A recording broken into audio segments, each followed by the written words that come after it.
Carragher said FSG aren't the problem. See, we've got to be careful when we say this, right? Because there's this modern trend for everything to be binary. It's one thing or another. You know, FSG good, FSG bad. Klopp in, Klopp out.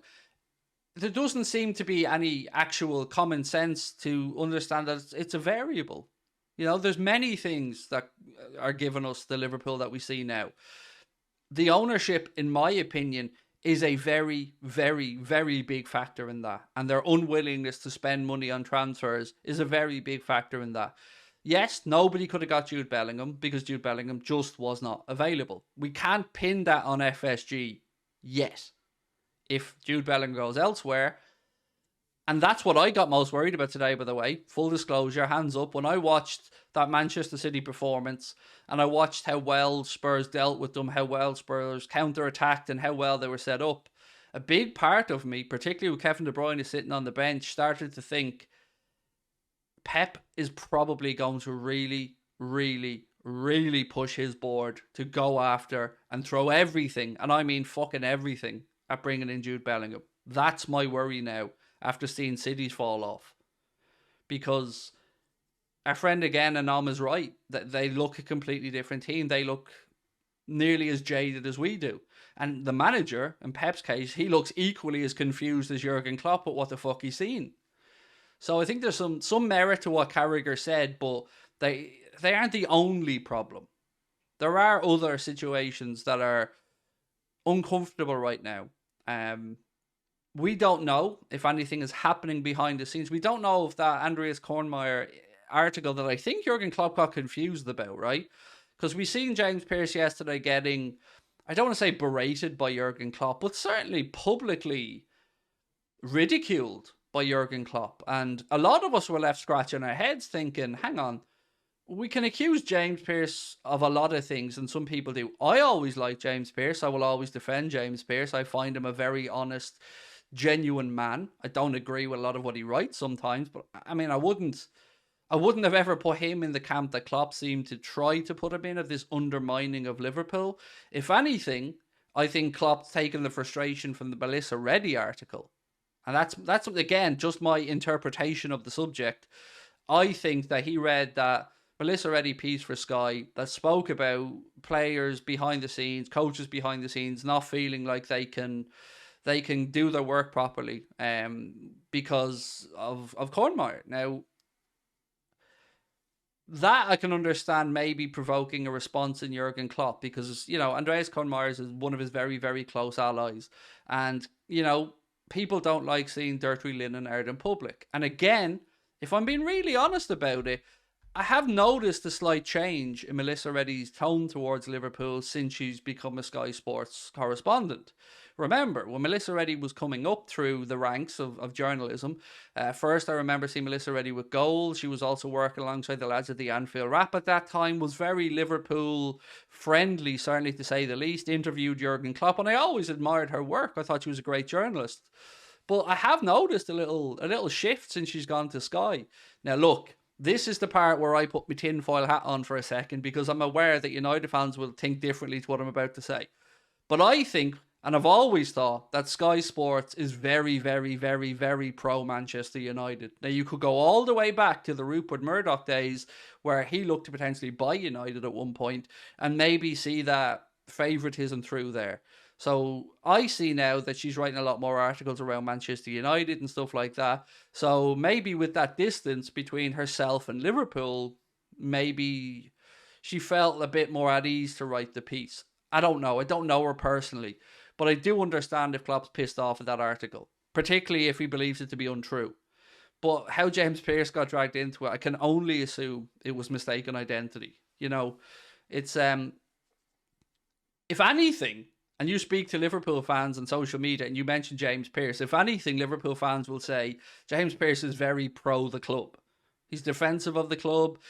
Some people might call him an excuse maker for the club. I don't. Again, I want to reiterate, I've always really liked James Pearce. I've always found him to be a very honest, hard-working journalist that always made time for fan channels, for podcasts, for stuff like that. So I've got nothing but the height of respect for him. And I didn't like seeing...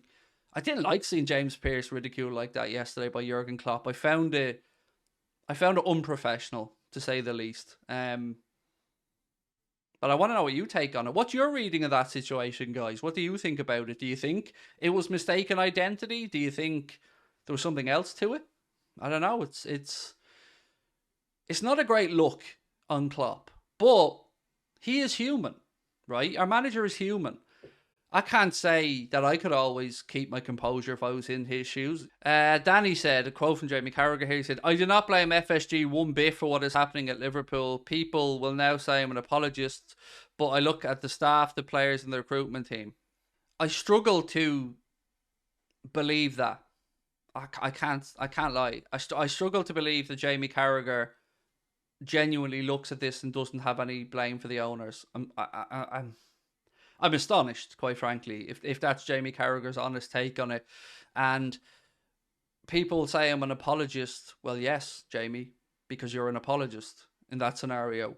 You know, Jamie Carragher is somebody we all love. Jamie Carragher is a legend of our football club. Jamie Carragher is a damn good pundit as well, alongside Gary Neville and the team there. But to say that he doesn't blame FSG one bit, I think is pie in the sky stuff. I do. I think it's nonsense, to be honest. Trying to be respectful to Jamie here, because I don't know him on a personal level. I've never had the pleasure of, well, actually, I have met him once, but like never had the pleasure to chat with him. I'm sorry. I don't see how that can be the case. I really don't. It's bullshit, in my opinion. Craig, I cried yesterday seeing Klopp with his head down, looking lost. It's tough, Edward. It's tough to see the manager like this, because I said at the start of this video that John W. Henry won't be sitting over in Boston with his head in his hands, asking Linda what he can do to make it better for Jurgen and the lads. But I do feel that Jurgen Klopp will have carried that pain with him, and does carry the pain of these results with him, because I feel like he actually cares. We all feel like he cares. That's why we love the manager so much. And again, it pisses me off when I'm critical of Jurgen Klopp for something, people try to put you in a box. They try to say that, oh, look at him slagging off Klopp. No, nobody's infallible. We can love somebody and still criticize them. And Mohamed Salah, for me, is a perfectly good example of this. I'm fed up of reading people saying that I have a Mohamed Salah agenda. I have anything but a Mohamed Salah agenda. I am as happy to celebrate Mohamed Salah scoring goals as anybody else. I am as happy that he signed his new contract than anybody else. But I'm not an idiot. I'm not going to sit here and say he hasn't dropped off this season. I'm not going to sit here and say Jurgen Klopp hasn't made strange decisions this season. I'm not going to sit here and say I don't agree with some of the substitutions he's made. But I'm a big-ass grown man. I can do this and still love the man. I can do this and still know he's the best man for the job. And I don't understand how people think otherwise, or people try to pigeonhole us all against each other. Like, everybody is capable of living in a grey area where stuff isn't binary, it isn't just one or the other. Connor Mullen said, Craig, I'm frustrated by the situation. I do hate the most. A lot of people blame the manager. He can only work with what he has.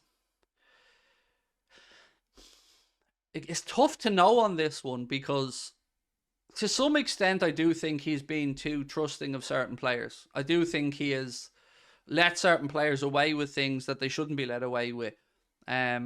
And I do think that there has been opportunities for him to remind some of these players that they're not undroppable. They're not, past a little spell on the bench. But I'd love to speak to Jamie Carragher. If you're watching, Jamie, make that happen. Me and you, little debate, never mind the other fools on the old overlap. Get the real boy on there. I'd love to know who he thinks is to blame. If he doesn't blame FSG one bit, then who does he blame for the current situation? Because you either blame FSG or you blame Klopp and the players. I'd love to know. I genuinely would love to know. Because it's one thing to go on and say, I don't blame them one bit, but surely you've got to follow that up with the explanation of why and who you do blame, or who you do think is at fault. Now, look, he could have pretty much covered that and I missed it. I'm open to that. But all I'm getting here is obviously the little clips from you guys, the little the little quotes and asking me for an opinion on them. Carragher's stuck in FSG's loophole. It's fucking strange, honestly, to think that he could say that he doesn't blame them one bit. I can understand him like, even I said at the start of this video, I don't think it's any one thing. I think there's a culmination of a lot of stuff. But the manager just hasn't been backed. And I don't for one second believe that every time Jurgen Klopp goes to FSG and goes, I want this guy, that they go, no problem, Jurgen, here's the money. I find that very hard to believe.